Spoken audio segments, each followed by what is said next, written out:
à tous et à toutes. J'espère que vous êtes en pleine forme. Alors aujourd'hui, j'ai envie de vous parler de la colère. Tout simplement parce que j'entends beaucoup de choses très injustes à son sujet et qu'il me semble vraiment important de lui redonner sa place juste. Donc ce que je vais commencer par faire, c'est tout simplement vous la présenter, comme on présente en fait une amie. La colère est une émotion primaire et comme toutes les émotions primaires, elle a son utilité, elle a sa fonction et elle a toujours un message très important à nous donner. Elle est le langage du retentissement, comme le disait si bien Jacques Salomé. Ce qu'il faut savoir, c'est que les émotions primaires font partie intégrante de l'individu, et ce, dès la naissance.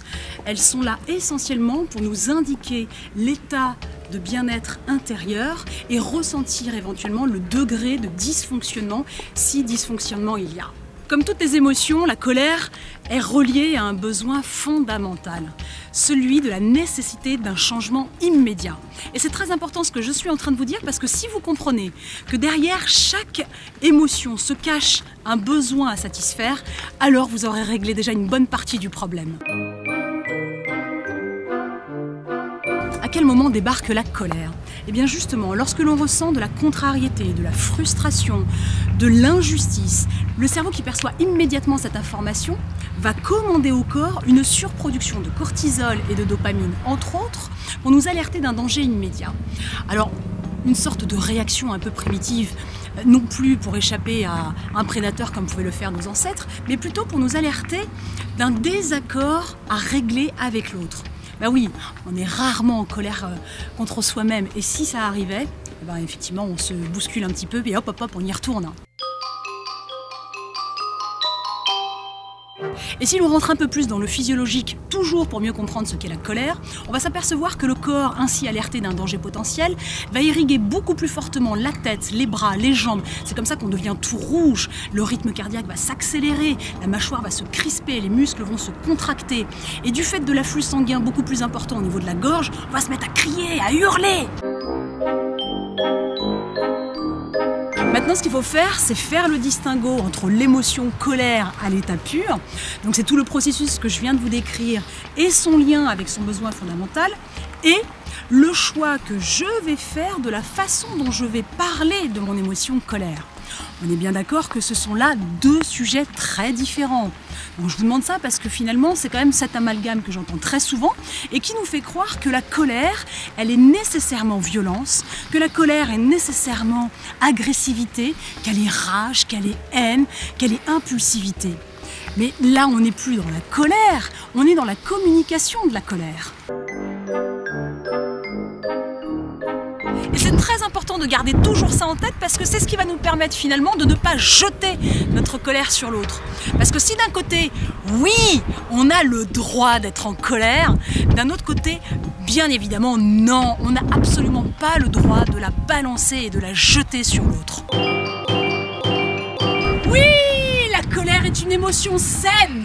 Déjà parce qu'elle cherche à nous préserver d'un dysfonctionnement, mais aussi parce qu'elle alimente notre conscience de soi en nous permettant de défendre notre territoire.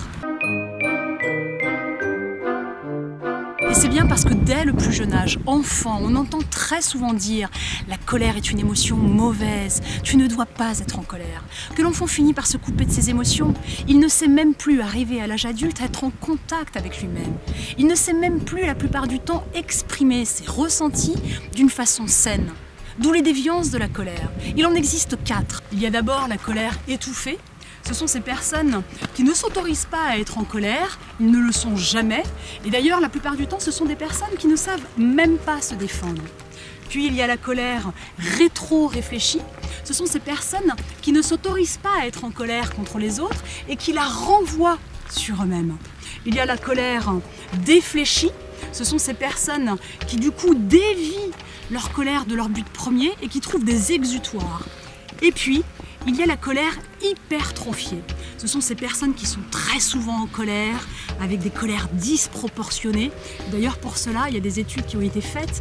Il y a des risques réels d'arrêt cardiaque. Donc vous l'aurez compris, c'est uniquement en écoutant votre émotion colère et en décryptant le besoin de changement qui lui est associé que vous pourrez en faire une amie. Et surtout, vous saurez exprimer de manière saine tous vos besoins.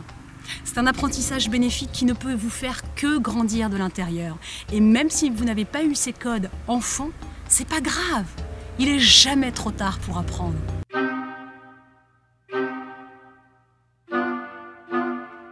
Voilà, j'espère que ces quelques pistes de réflexion vous permettront d'entrevoir l'émotion colère sous un autre angle et surtout de vous en faire une amie.